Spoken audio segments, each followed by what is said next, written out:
আজকে হবে কাতলা মাছের ফুলকপি আলু দিয়ে রসা। তো আপনারা দেখতে পেলেন ফুলকপি আলু ভাজা, মাছ ভাজা, আর এখানে হচ্ছে শুকনো ঝাল, জিরে, আদা বাটা আর টমেটোর পিউরি।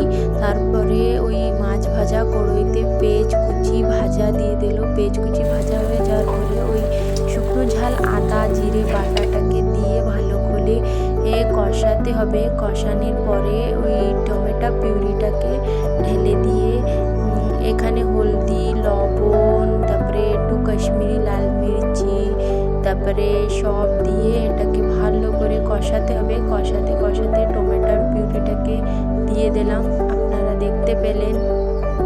তারপরে এটাকে ভালো কষায়ে ভালো বুলবুল আসা পর্যন্ত এটাকে নেড়ে চেড়ে ভালো করে বানাতে হবে। তারপরে ভেজে রাখা আলু, ফুলকপি এটা এতে দিয়ে দিলাম। তারপরে এটাকে ঢেকে আমাকে ভালো করে কষাতে হবে। কষানোর পরে গরম জল দিয়ে দিলাম। তারপরে জল ফুটে পরে মাছ দিয়ে দিলাম। মাছটাকে ভালো করে